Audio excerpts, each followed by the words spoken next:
क्यों रो रही है? अगर आपको कुछ हो जाएगा बाबा तो क्या होगा हमारा? कहाँ जाएंगे हम? अरे कुछ नहीं होगा।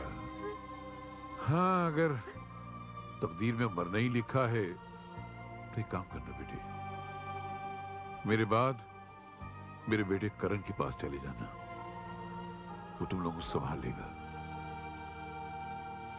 उसके दिल में दुनिया वालों के लिए बहुत जगह है, अगर नहीं है तो अपने बाप के लिए नहीं है। वर्मा, अगर बलवंत ने हमारे बारे में तुम्हारे बीवी बच्चों को सब कुछ बता दिया तो अपना कौन क्या कर लेगा? ले पी ले। इस बात को हंसी में मत उड़ा गाबरा। तुम हमेशा कहते हो ना, टेंशन देने का लेने का नहीं, वो धरा का धरा रह जाएगा। अगर बलवंत की बातों में आकर मेरी बीवी बच्चों ने हमारे खिलाफ बयान दे दिया तो अपने परिवार की नजर में अपने आप को बेगुनाह साबित करने के लिए मैं तुम्हारे खिलाफ बयान दे दूंगा, और सेठ जी और उसकी पत्नी के कत्ल के जुर्म में तुम्हें सजा भी हो जाएगी। इसलिए हम सबकी भलाई इसी में है, बलवंत को खत्म कर दो।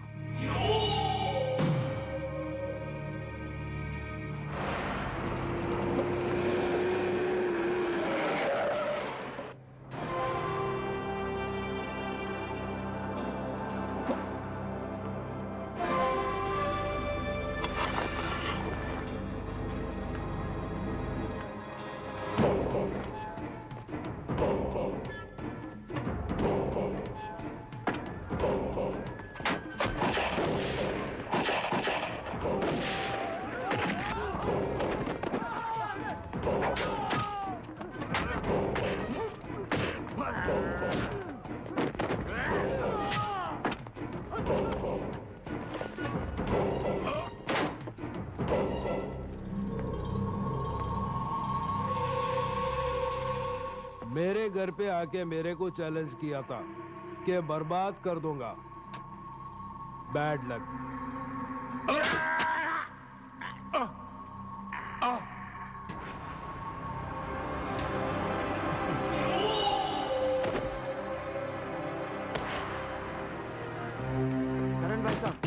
करण भाई साहब दरवाजा खोलिए। करण भाई साहब। क्या बात है, शोर क्यों मचा रहे हो? करण भाई साहब को बुलाइए ना। वो घर पर नहीं है। तो कहाँ हो गए वो? हमें नहीं पता। ऐसा मत कीजिए प्लीज। देखिए आपके डैडी बहुत सीरियस है और हॉस्पिटल में सिर्फ करण को याद कर रहे हैं। जल्दी बताइए कहाँ है वो? मेरे भैया को अपने पास बुलाने का अच्छा बहाना ढूंढा है आपके सामने। उनसे जाकर कह दीजिए उनके ये नाटक का हम पे कोई असर नहीं पड़ने वाला। चलो। देखिए देखिए मेरी बात सुनिए, ऐसा मत।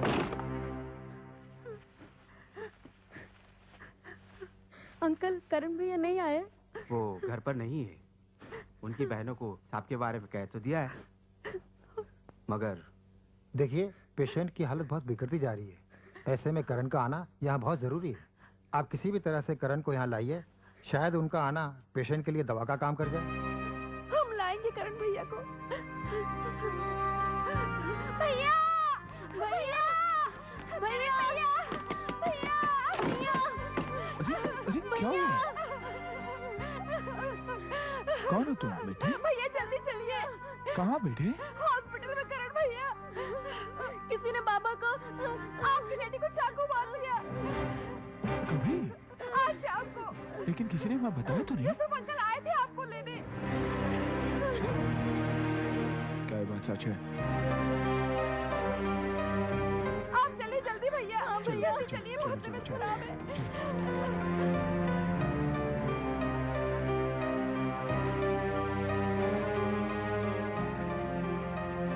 करण साहब। डॉक्टर साहब, बलवंत साहब कहाँ? आईसीयू में है इस वक्त। उनसे कोई नहीं मिल सकता। खून काफी बह गया, फिलहाल बेहोश है वो। करण साहब, मैं बलवंत साहब के साथ ही रहता हूँ। इन दोनों बच्चियों को बलवंत साहब ने ही पाल पोस के बड़ा किया है। ये बलवंत साहब की सेठ की बच्चियां हैं, जिनके कत्ल के इल्जाम में साहब को सजा हो गई थी। साहब की एक ही ख्वाहिश थी कि अगर उन्हें कुछ हो गया तो इन बच्चों की परवरिश की जिम्मेदारी आपको अपने सर लेनी होगी। इनका दुनिया में कोई नहीं है। करण साहब अनाथ है बेचारे दोनों, आप ही इनके सब कुछ हैं।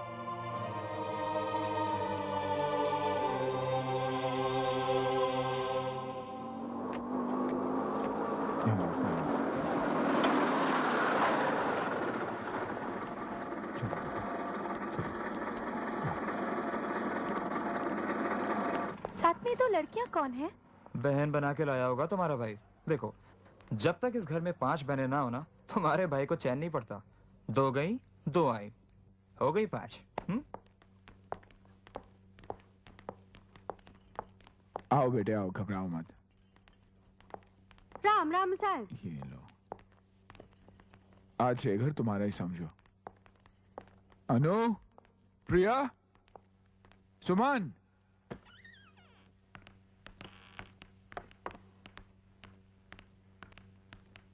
बेटे ये प्रिया दीदी है, ये सुमन दीदी है और ये अनु दीदी है।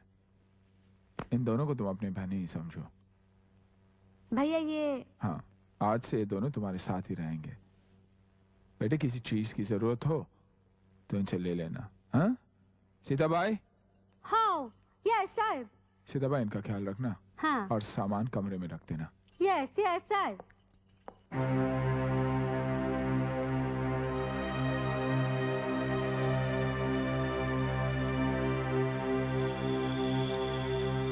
यस, आशा दीदी का बेडरूम खाली है, ये दोनों मूली को उसमें डालेगा क्या? वहाँ नहीं, ये घर है, कोई अनाथ आश्रम नहीं। पीछे नौकरों का कमरा खाली पड़ा हुआ है, वही डाल दो इन्हें।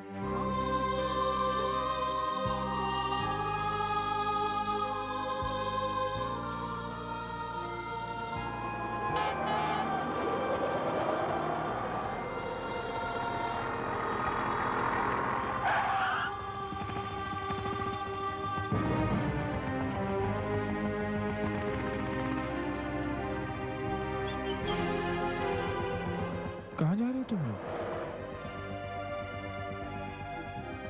क्या हुआ? दीदी ने कुछ कहा?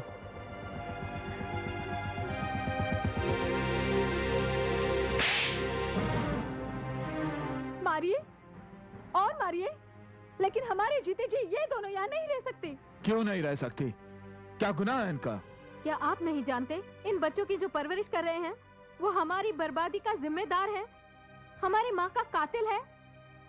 आप भी तो डैडी से नफरत करते थे, फिर आज अचानक आपके दिल में डैडी के लिए इतना प्यार कहाँ से जाग गया?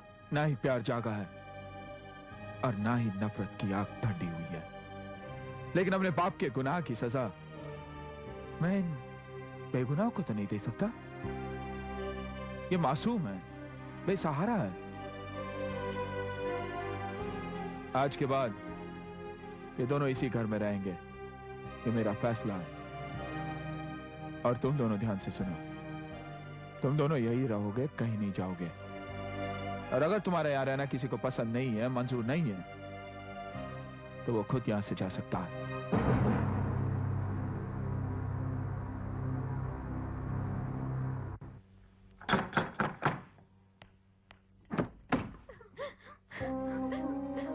अरे क्या बात है?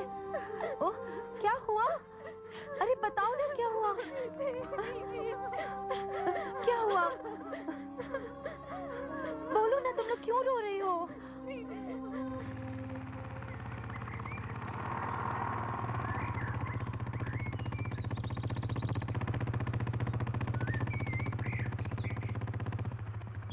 क्या बात है? तुम लोग इतने घबराए हुए क्यों? साहब, वो तीनों घर छोड़ के चली गई। कहाँ गई? सीमा दीदी के घर।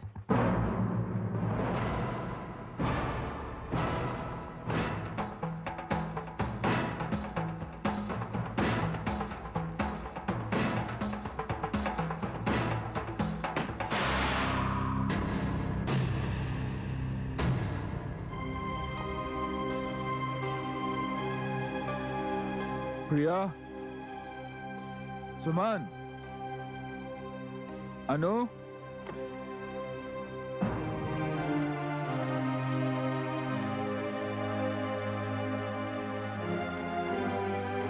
मैं जानता हूं तुम तीनों मुझसे बहुत नाराज हो।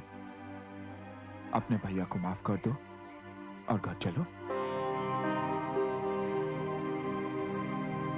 अरे मैंने तुम लोगों को सचमुच घर से निकल जाने के लिए नहीं कहा था, वो तो गुस्से से मेरे मुंह से निकल गया। तुम लोग अच्छी तरह जानती हो कि मैं तुम लोगों के बिना एक पल भी नहीं रह सकता। चलो घर चलो बेटे, चलो। दीदी भैया से कह दो कि अब हम उस घर में कभी नहीं जाएंगे। अनु, मैं उस चौखट पर खड़ा होकर तुम लोगों को बुलाने आया हूँ जिस चौखट पर मैं थूकना भी पसंद नहीं करता। तो किसने बुलाया यहाँ पे? चले जाओ यहाँ से। ये अब यहाँ से कभी नहीं जाएंगे। मैं परायों से नहीं, अपनों से बात कर रहा हूँ। मैं भी इनकी अपनी हूँ, बड़ी बहन हूँ। इंसान बड़ा कर्म से होता है, उम्र से नहीं। और तूने तो ऐसा कर्म किया है कि आज तक मुझे सर उठाने के काबिल नहीं रखा। तूने जो खुद किया इन्हें भी सिखाएगी, लेकिन मैं इनकी जिंदगी बर्बाद होने नहीं दूंगा। करण, हमने इन तीनों को यहाँ पे नहीं बुलाया। ये तीनों अपनी मर्जी से आए हैं और जाएंगे भी अपनी मर्जी से।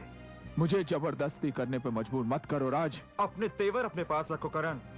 ये मेरी चौखट है और यहाँ मेरी मर्जी चलेगी। निकल जाओ यहाँ से। चला जाऊंगा, लेकिन अगर शाम तक मेरी बहनें घर नहीं पहुंची तो अंजाम बहुत बुरा होगा। मेरी बहनों को मुझसे छीनने की कोशिश की, मैं तेरी सांसें छीन लूंगा। भूल जाऊंगा कि तू सीमा का पति है, मेरी बहन का सुहाग है।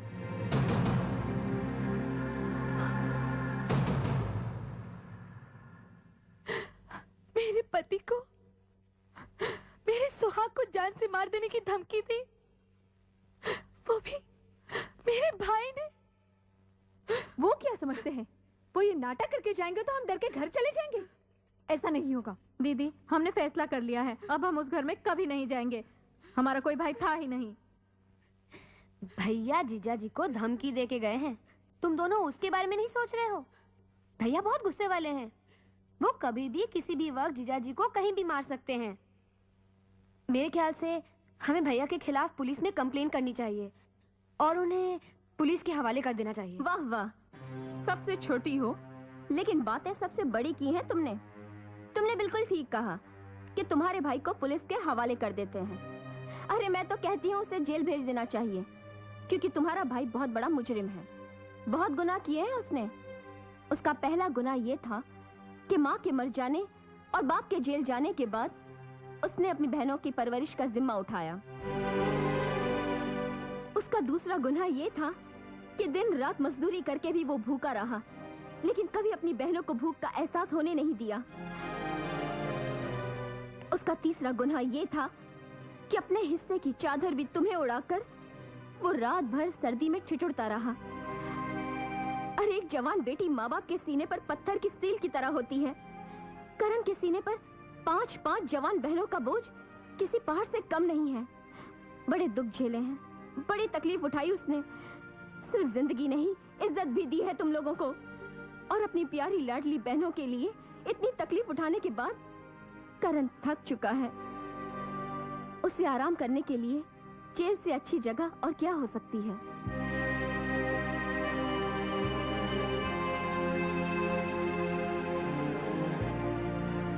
पूजा ठीक ही तो कह रही है। बचपन से लेकर आज तक जिस भाई ने एक पल के लिए भी अपनी बहनों को अपने सीने और आंखों से अलग ना होने दिया हो, तुम सब ने जरा सी बात पर नाराज होकर उसे अकेला छोड़ दिया। अगर उसने मुझसे गुस्से में कुछ भला बुरा कह भी दिया तो क्या फर्क पड़ जाता? अगर उसकी जगह मैं होता तो शायद मैं भी वही करता। उसके गुस्से में भी अपनी बहनों के लिए प्यार था। वैसे भी हमसे उसकी नाराजगी अपनी जगह ठीक ही तो है। हमने उसकी मर्जी के खिलाफ शादी करके उसका दिल जो तोड़ा है। मुझे लगता है तुम सबको अभी और इसी वक्त करण के पास लौट जाना चाहिए। उसे इस वक्त तुम्हारी जरूरत है, उसे अपनी बहनों की जरूरत है। लेकिन जीजा जी, हम भैया के पास किस मुंह से जाएंगे? क्या कहेंगे उनको? मैं करण से बात करूंगा, मैं समझाऊंगा उसे। मैं तुम सबको उसके पास लेके चलूंगा। चलो।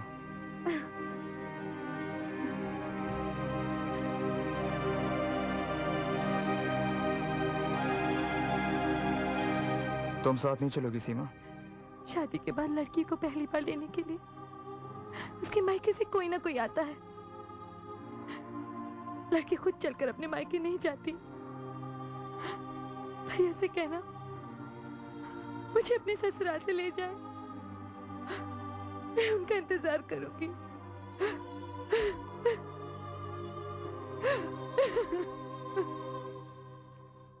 करण, करण, अक्का भाई, तुम लोग वापस आ गए। परी। सीधा भाई, करण कहाँ पर है? साहब तो घर ही नहीं, सुबह से परेशान थे, अभी तक आए नहीं साहब। कहाँ गया होगा?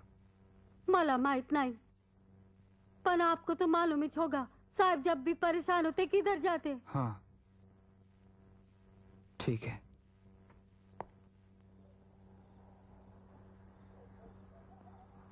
करण, हम सबके पीछे जो भी हुआ अच्छा नहीं हुआ। मैं तुमसे माफी मांगने आया हूं। और इतना ही नहीं, प्रिया, सुमन और अनु को भी अपनी गलती का एहसास हो गया है। उन्हें तुम्हारे घर पहुंचा दिया है। मैं तुम्हें लेने आया हूं करण, मेरे साथ चलो।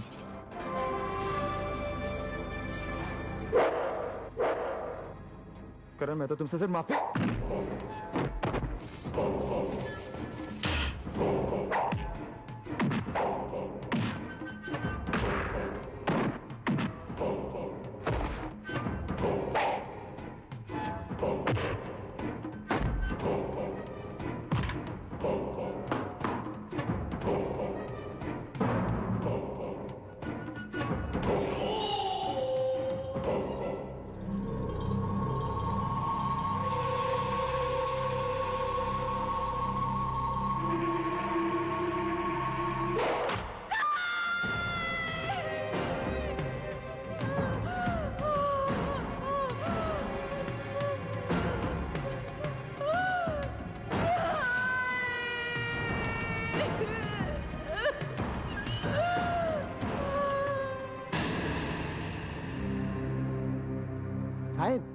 साहब, कोई तो भी उधर राज को मार मार के घायल कर दिया है।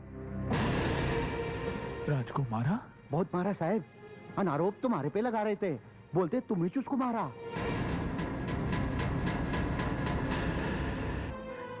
सीमा, तू क्यों आया यहाँ? हमारी बेबसी और मजबूरी का तमाशा देखने? तो देख तमाशा, देख तूने मेरे बच्चे का क्या हाल कर दिया है। देख कैसे बेबस होकर तड़प रहा है। जान से मार डालूंगा, जान से मार डालूंगा। Try to understand. अरे समझने की कोशिश कीजिए, ये हॉस्पिटल है। अजीब बात है, ये आप लोग नहीं समझेंगे तो और कौन समझेगा? मत। भर गया दिल, काली दुश्मनी, या और भी कुछ बाकी है? सीमा, मेरा भरोसा करो, मैंने राज को नहीं मारा। पहले आशा दीदी की जिंदगी बर्बाद की और अब मेरी जिंदगी बर्बाद करने चले थे।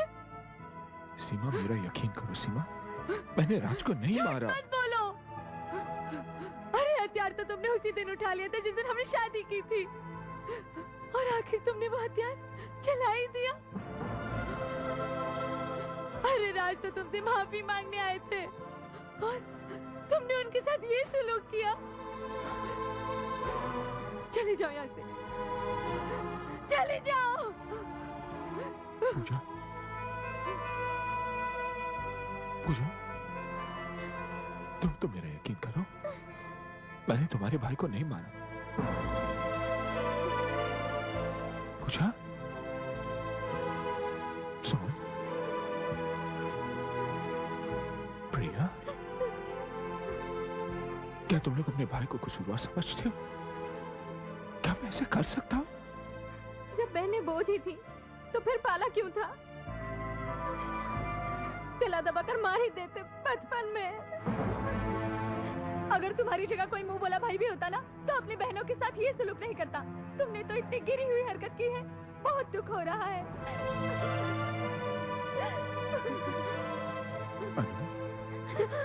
नहीं, पास मत आओ। अब तो तुमसे डर लगने लगा है।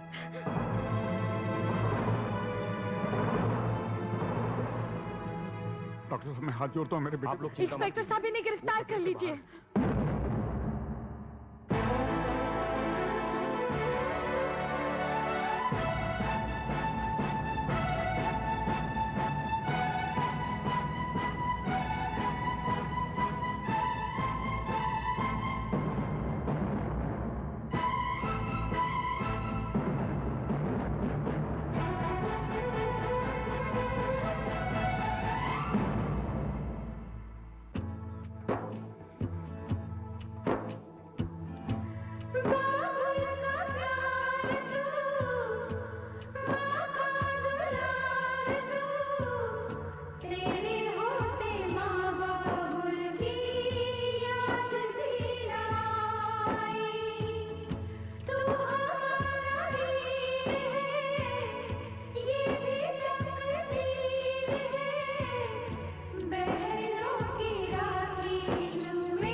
चलिए, आपकी जमानत हो गई।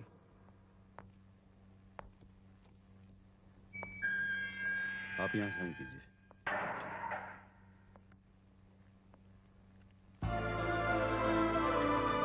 भैया, ये सब क्या हो रहा है भैया? जल्दी चलो भैया, पिताजी की तबीयत बहुत खराब है। उनके पास कुछ ही सांसें बाकी हैं। उससे तुमसे मिलना चाहते हैं। चलो भैया, चलो। मेरा करण क्यों नहीं आया?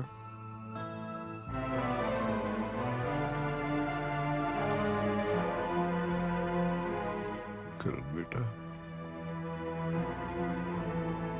साहब, करण साहब आ गए।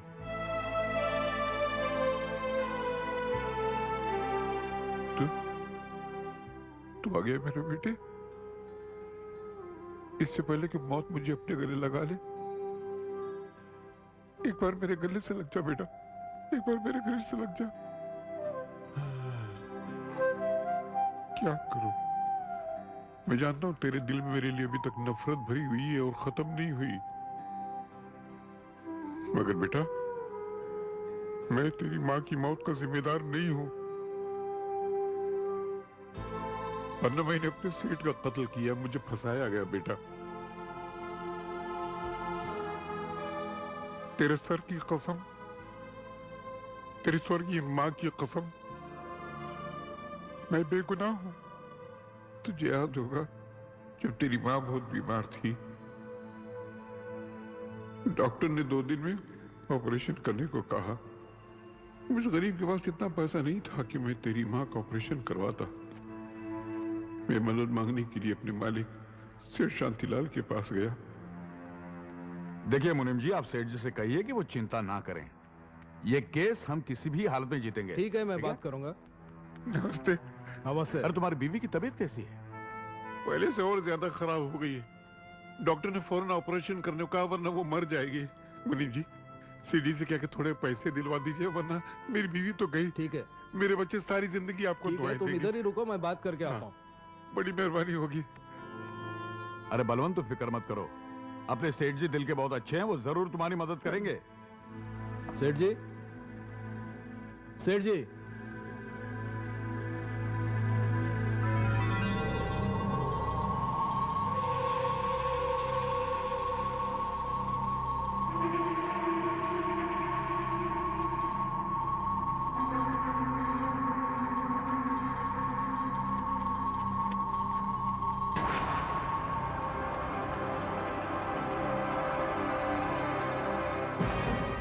मुनीम जी, ये क्या कर रहे हैं आप? सुनिए।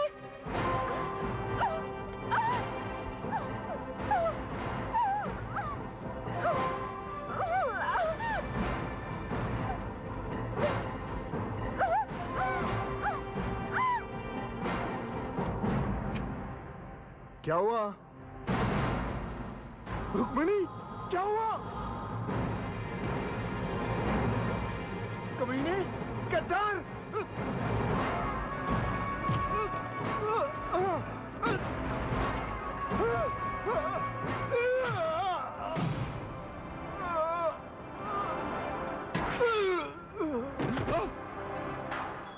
अरे मुनीम जी, अरे मुनीम जी, ये क्या किया आपने? सेठ जी और उनकी पत्नी का खून कर दिया आपने। खामोश। तुम्हारी बीवी बीमार है ना, तो इलाज कराने पैसे चाहिए ना, ले लो। मुझे नहीं चाहिए। अपनी बीवी का इलाज कराओ। अरे मगर तुमने अपने मालिक का खून कर दिया। अरे वर्मा, तुम इसको समझाओ ना। क्या कभी भी समझाएंगे? टेंशन देने का लेने का नहीं, समझाओ इसको। ये पैसा लो। नहीं, अपनी पत्नी का इलाज करो, मेरी बात सुनो, इसी में तुम्हारी भलाई है। जाओ जाओ, अरे जाओ। मगर मैं देखता हूँ, मैं कह रहा हूँ ना, जाओ तुम जाओ। अरे जाओ, मगर मैं सब संभालूंगा। जाओ जाओ। मुनीम जी, हाँ, तुम्हें मुंह मांगा पैसा मिलेगा। तुम कितने अच्छे और काबिल वकील हो, यह साबित करने का वक्त अब आया है। दवा लेकर जैसे मैं घर की तरफ बढ़ा तो पुलिस ने मुझे गिरफ्तार कर लिया, शांतिलाल और उसकी पत्नी के कत्ल के जुर्म में। पुलिस लॉकअप में वर्मा ने मुझे यकीन दिलाया कि वो मुझे बेगुनाह साबित कर देगा। लेकिन अदालत में वर्मा ने मुकदमा मेरे खिलाफ लड़ा। शांतिलाल की पत्नी के साथ मेरे नाजायज ताल्लुकात बताए, उसने मुझे कातिल साबित कर दिया।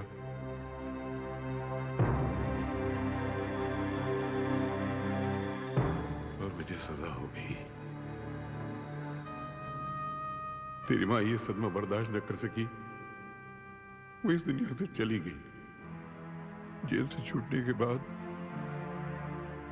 मैंने बहुत बार कोशिश की कि तुझको सच्चाई बताकर अपने दिल की भड़ास, अपने दिल का गम निकाल सकूं, मगर जिंदगी ने कभी मौका ही नहीं दिया। अगर मुझे पता होता कि मेरी मौत मेरे बेटे को करीब ला सकती है तो मैंने कब कब मौत को गले लगा लिया होता। ऐसा मत कहिए पिताजी, ऐसा मत कहिए। एक बार भी बोल। ऐसा मत कहिए पिताजी। मेरा जीवन सफल हो गया। और ये एक शब्द सुनने के लिए तो मैं जिंदा था। पहले जिंदगी का कोई मकसद ही नहीं था, मेरी जिंदगी का मकसद हल हो गया। अब मुझे तकदीर से कोई शिकायत नहीं है। मगर बेटा, एक नसीहत देकर जा रहा हूं तुझे। इस बाप का एक कर्ज तेरे दामन में डाल रहा हूं। अपने दुश्मनों को कभी छोड़ना मत, उनको दबाओ, बर्बाद कर देना, मिटाकर खाक कर देना उनको। दोबारा उनको कभी हमारे हंसते खेलते परिवार में आग लगाने का मौका न मिले। पता कर बेटा, पता कर, पता कर। उनको मिटा देना उनको।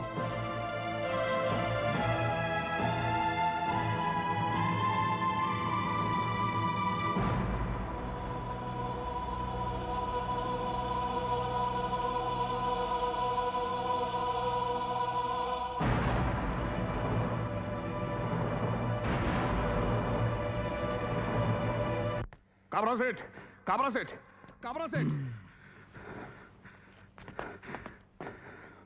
क्या बात है वर्मा, इतना परेशान क्यों है? सिर्फ बाप को मार देने से काम नहीं चलेगा काबरा सेठ, उसके बेटे को भी मारना बहुत जरूरी है। उस करण ने मेरे बेटे को जान से मारने की कोशिश की है। अपने आदमियों को भेजकर उस करण को खत्म कर दो और वो कोर्ट कचहरी की परवाह मत करो।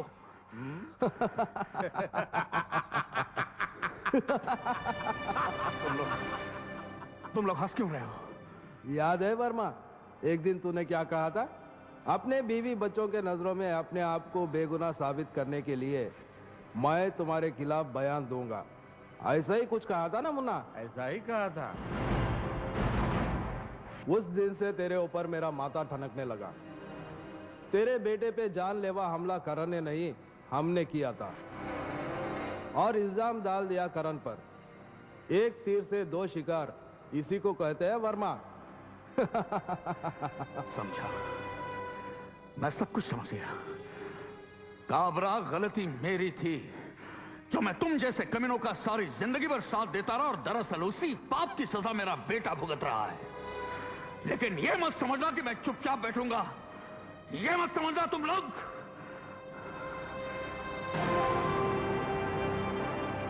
भैया, टेंशन देने का, लेने का नहीं।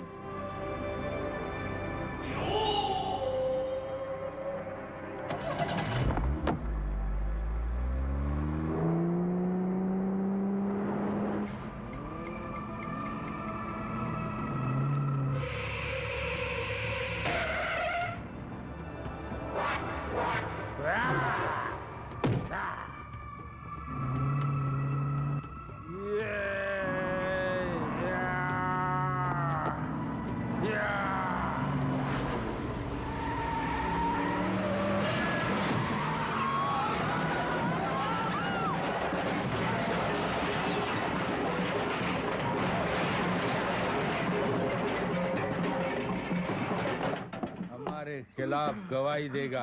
हट!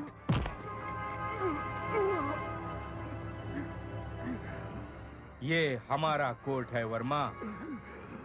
यहाँ फैसला हम करते हैं।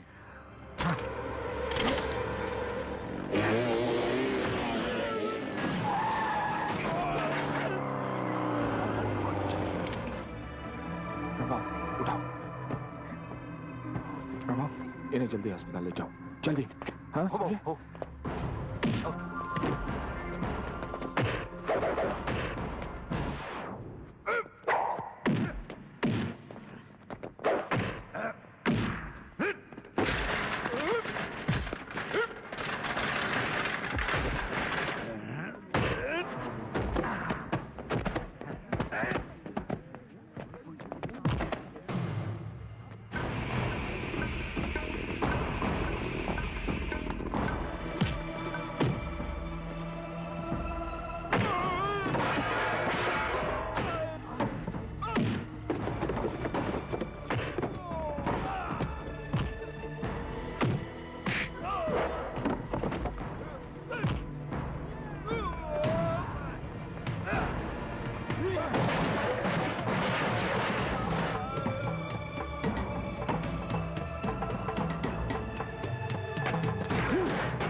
पिताजी, ये क्या हुआ? राज पर हमला मेरे अपने दोस्तों ने किया था और इल्जाम लगा दिया करण पर, ताकि करण को गुनहगार साबित कर सके। लेकिन करण ने कुछ नहीं किया। तुम्हारा भाई निर्दोष है बहू, वो निर्दोष है। भैया,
करण,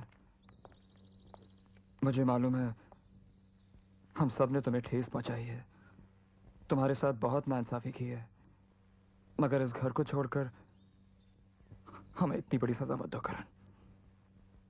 तुम्हारे चले जाने के बाद अगर मैंने तुम्हारी बहनों की जिम्मेदारी ले भी ली तब भी मैं करण नहीं बन सकता। करण, पूजा,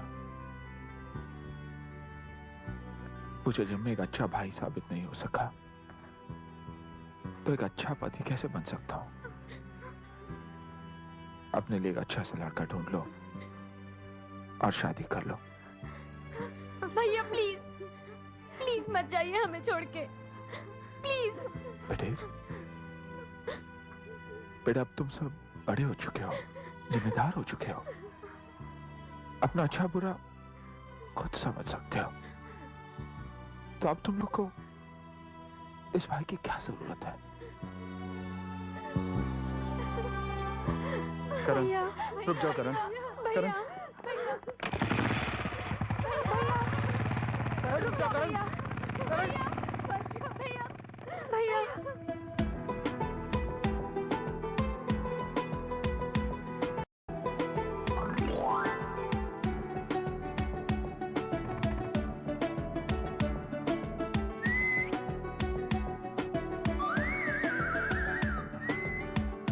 कौन? मैं?